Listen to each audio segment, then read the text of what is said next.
As a matter of fact, I don't even need this thing. Wow, no, I'm so used to it. As a good friend of mine, an old friend of mine, I remember the first time that I met him. I remember when we started this business together. He's an incredible, incredible father. It was single wins I met him. Now he's an incredible father to 4 children and just adopted the 5th.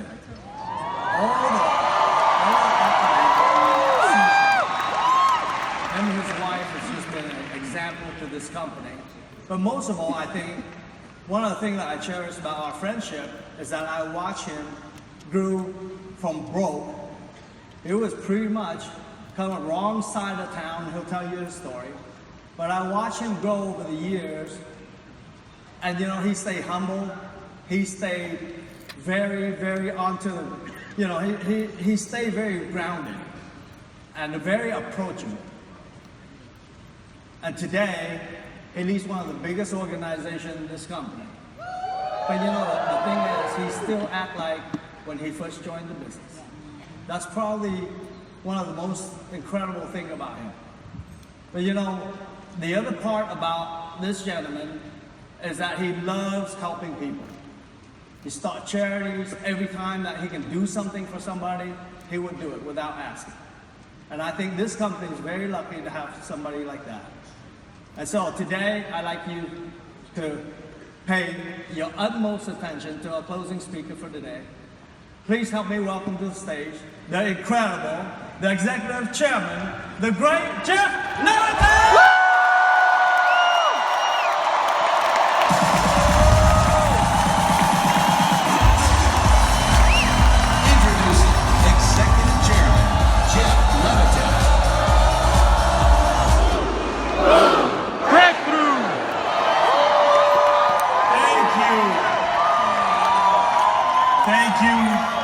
Thank you, John, for that great introduction.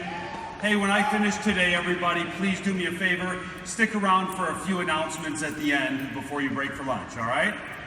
So this guy walks into the doctor's office, and he's limping on in, and the doctor says, "What's wrong?" And he says, "My leg hurts really bad." And he says, "Where?" And he says, "Right up here in the hip." So the doctor puts on the stethoscope and listens, and he hears something. It says, "Hey, lend me $100. And the doctor looked up at the guy and said, "Did you say something?" He said, "No, it wasn't me." And he listens again. He said, "Please, I'll pay it back." His leg was talking to him. And he ran to his medical journal and he's looking it up. He can't find anything on something like this. And the guy says, "Check out my knee too." And the doctor listens to his knee and his knee says, "Hey, just $20, man. I need $20 bad. Get me through the day." And the guy's like, What? This is an anomaly. I don't know what's going on." And the guy says, "Check out my ankle too." And the doctor listens to his ankle. And it says, "Got any spare change? Anything? Come on, man. I need it." And the guy said, "Well, what's wrong? What's wrong?" And the doctor said, "In my professional opinion, your leg is broken 3 places." Anyway, but I knew it would take a minute. So look, dreams come true in this business, don't they? Yeah. Broke kids, south side of Chicago. Dad was a truck driver, mom was a waitress. I watched my parents fight over money when I was a kid. You need to know your why, and your why is going to change. The wealthier you get, the more successful you get, your why will change, and that's okay. You just got to find something that motivates you. And at the beginning of this business, it was to avoid the pain of fighting over money like my parents did once in a while. And so I knew I needed to make something happen. I didn't know where or when. Got into this business like a lot of you, had a lot of naysayers and doubters, and so my first why was to prove them wrong. And then I started making money, and my next why was to go get wealthy. If you've never had anything before, anything great, there's nothing wrong with wanting wealth. There's nothing wrong with wanting a nice house or a nice car. It's been on display forever, and you've probably wanted it, and go get it. If you can get it somewhere, nothing's wrong with that. Don't be ashamed. But once you start getting money, there's the law of diminishing returns. Another new car, another big house. It starts to not be as exciting as the first one. I was blessed enough in this business to be able to retire for the first time at age 30. I didn't send in a resignation. They didn't put me in the Hall of Fame like Jack the other night. I just didn't show up to the office anymore. I grabbed my stuff, went to Miami. That's where you go from Chicago, and you just enjoy yourself. So I'm on the beach having a good time, and it was wonderful for about a month or two. But then, I realized that all I needed was a vacation. I didn't need to retire. I missed helping people. I missed making a difference in the lives of people. That's what I was loving. I liked having such an impact on people's lives, whether it be in the business and helping them grow and develop as people, or as clients that we serve, being across those kitchen tables. Like nobody helped my family, I needed to go help other families. And I loved it and I missed it, but I needed a new purpose besides money. And it was put on my heart, put on my soul, to go do something big. And I had heard something once before, those who are last shall be first in heaven. And I started thinking of these poor children. TV commercials came on, and there were these kids that are orphans around the world. And, we live in America. We're a little spoiled here. A lot of us don't even know what's going on in the rest of the world. So I started seeing some of these things, and I realized, man, I got to do something about this. And it was put on my heart to start something. I didn't know what, but we came up with something. It was called All for One. And it was a children's charity. Thank you. Look, it's cool to shift a little bit and go from it being about you to being about others. It really does. It brings out the best in you. And so we were going to help underprivileged children in underdeveloped countries with health and education programs. And we started in Nicaragua, and then we went throughout Central America. We did stuff in Haiti. We went out to the Philippines, Vietnam. We were all over the world, and then went to Africa. And man, out of all the places I went, my heart went out like nothing else there. And I said, we got to do something about this. There are orphans in the streets. I was talking to someone recently, and we talk about the helicopter moms here. My wife, my wonderful wife, 5 kids at home. She somehow knows every moment of every day where each one is. And out there, no one's paying attention to anybody. There's 4 or 5-year-old kids on the streets everywhere, unsupervised. A lot of them don't have parents. And I said, man, we got to do something about this. So I came home, and you know what I did? What we're all taught. I built a team. I called up Greg Kapp. I'm like, Greg, we got to do something. He goes, I'm in.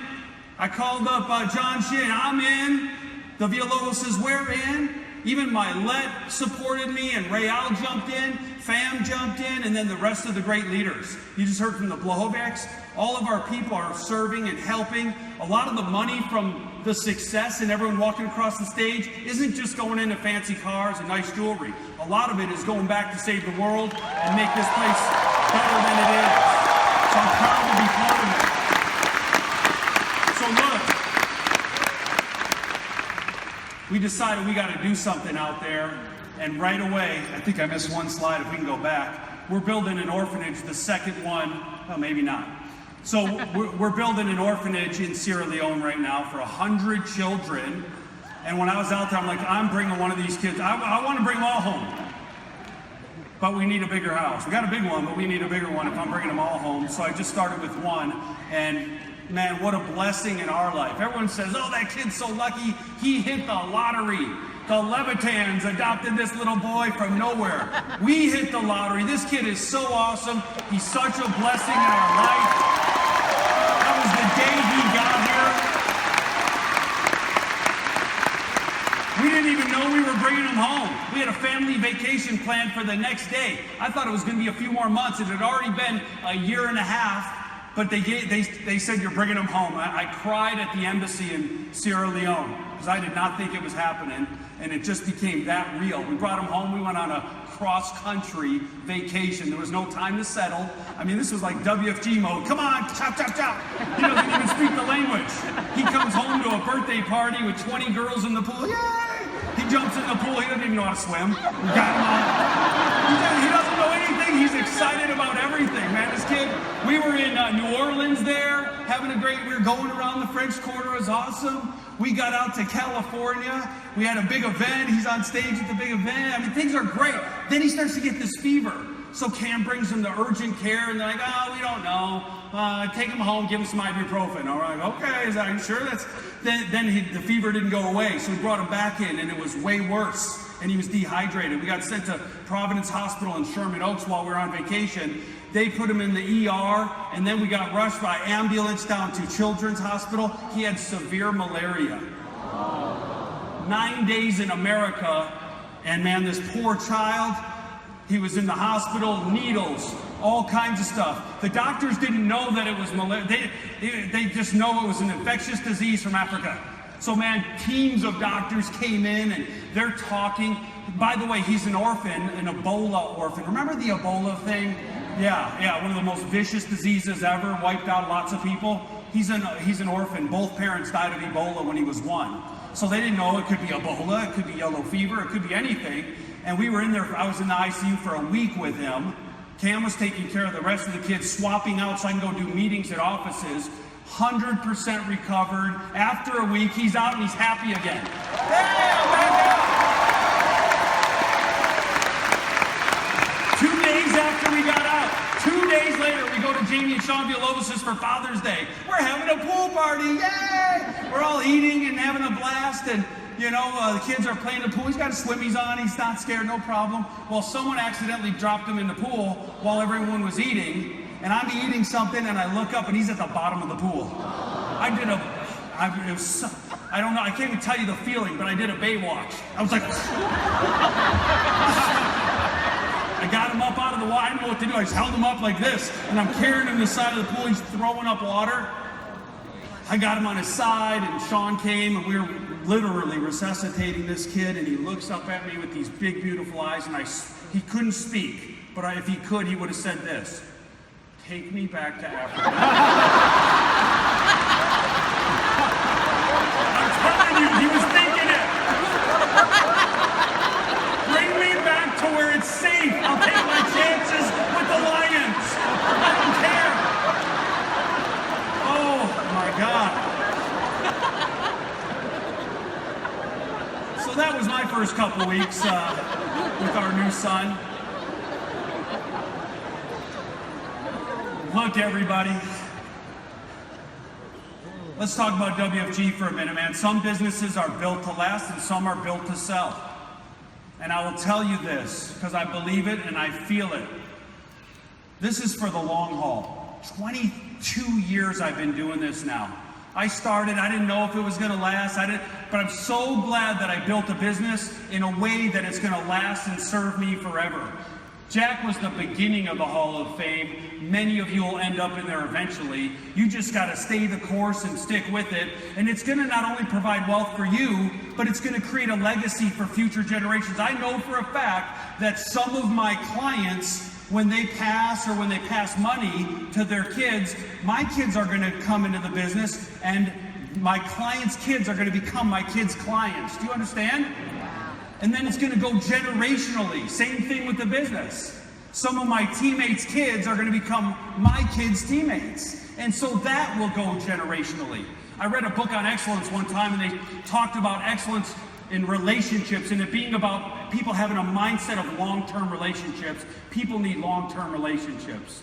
And they need to think longer term. Not like, what are you going to do tonight or what are you having for lunch? We're talking long term. And if you're going to be working anyway and working hard, why not work for your future? Why not work for your legacy and your family? I don't even consider this work sometimes. Isn't that hard to believe? Man, I've done construction before. Imagine if you're a landscaper out here in 106 degrees. That is work. Picking up a phone and go, hey, would you be interested? No, okay. Is that really work? You use like 2 muscles in your jaw, say a few words, and people are scared to death of it. That's not even work. But you can get wealthy or you can work really hard and get nowhere.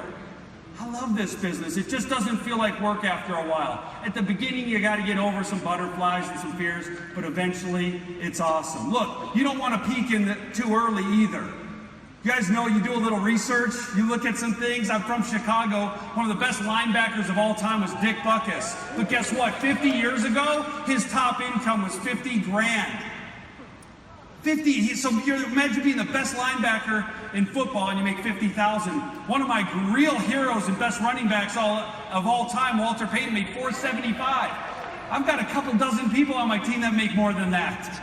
But he was like a hero, living legend. Now guys like Andrew Luck get out of school, a couple years later they're making $30 million, not including endorsements. Which era would you rather have been a pro football player in? Back then where you just get beat up and not paid much, or now where you get super duper wealthy and famous and paid a lot?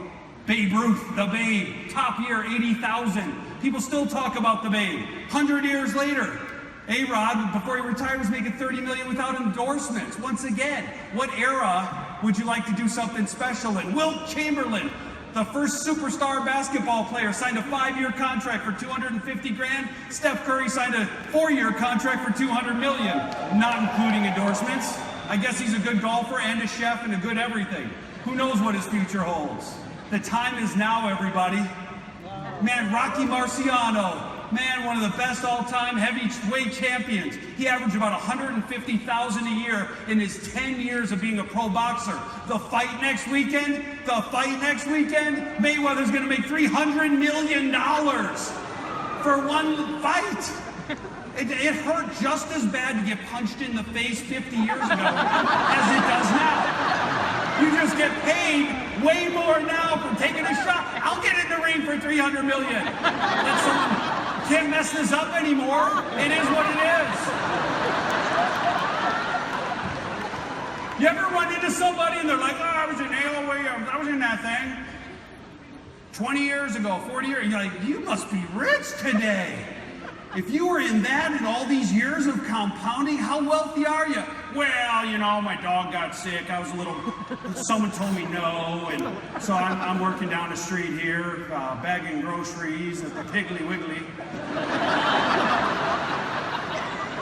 What? You missed your moment. You either peaked too soon or you missed your moment. You know, we can't do that anymore. Look, every so often a new idea comes to an old industry and changes the industry forever. Guess what? This platform isn't a new idea. It came around 40 years ago. It's time for a new idea within the platform, within this room, within this industry, within our teams. You might ask yourself, why are the biggest leaders still so engaged? Why are they still doing it? Because we know something great is right around the corner in the next literally 12 to 36 months. Something's going to happen. I'm not sure what it is yet, but it's going to revolutionize our model in our industry and make it easier. Instead of going out chasing people and making them come down and meet with you, we're talking like hundreds a month coming to you. Maybe thousands a month. Would that change that? The only question is, are you still going to be here when that happens?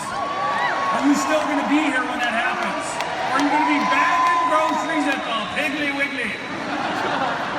Right?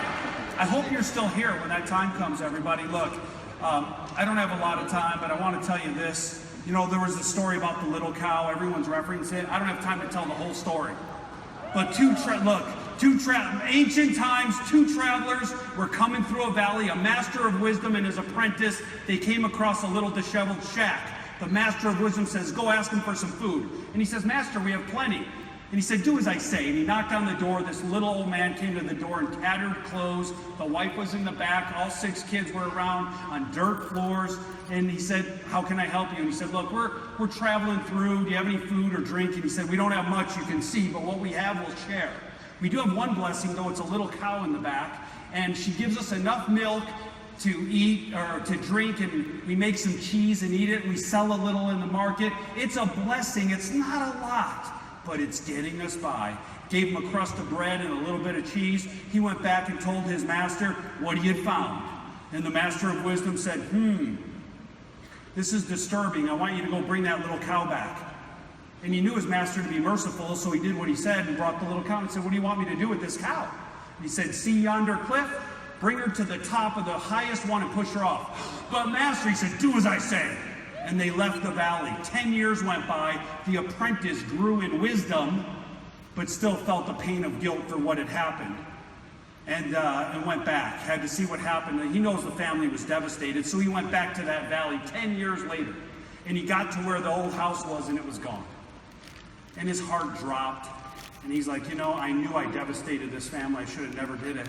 He said, let's see. But in the place where there used to be the shack was this big estate, fenced in. There are laborers out there farming and livestock. And someone wealthy obviously booted him off and took the land. So he knocked on the door, and this really well-dressed gentleman, looked like money, came to the door.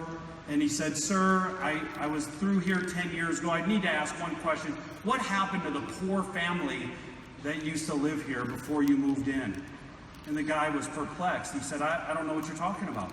He said, there's this poor family, 6 kids, wife, dirty. And the guy smiled. He said, that was my family.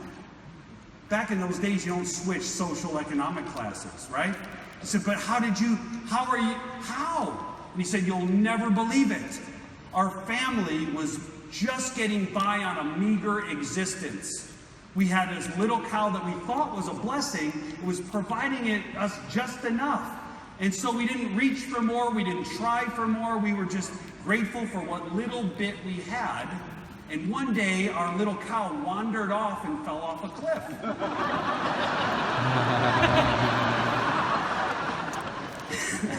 and he said, we thought we were done for. Our back was against the wall. Everything was horrible. We knew we were going to starve. We knew we weren't even going to make it. It wasn't until that moment that we knew we had to do everything within our God-given power to find out what we had, our creativity, our ingenuity, our work ethic. We started little businesses. We started hustling. And you know what happened? We started to win. We started to make more money. And we started to find out what we were made of. And we became really successful. We're wealthy. All my kids now have estates like this. And you know what we figured out? Our little cow wasn't a blessing. It was a curse. It was causing us to settle in our life. And until that little cow wandered off, it wandering off and dying was the blessing in our life. Thank God we got rid of that little cow. So here's the question. So I pose the question to you. What's your little cow? Is it that little job at home that's keeping you just over broke? Is it that bad, non-supportive relationship you need to do something about? Maybe if you're a veteran and you only have the beginner 100,000 ring and you're an SMD title, maybe that title's your little cow.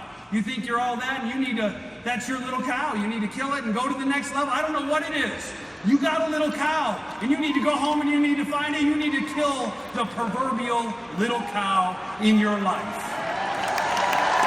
Woo! With hope, courage, and faith, everything in life is possible. Look, I love our crusade, No Family Left Behind. We haven't talked about it that much on this convention, but I know we're feeling it. We're all a byproduct of No Family Left Behind. So let's finish with a nice little chant 3 times. I'll whoosh. We'll go No Family Left Behind, No Family Left Behind. We'll get louder each time, and then we'll whoosh it out. Fair enough? Let's do it. Everyone to your feet, please. Let's finish strong. Let's do it. Come on.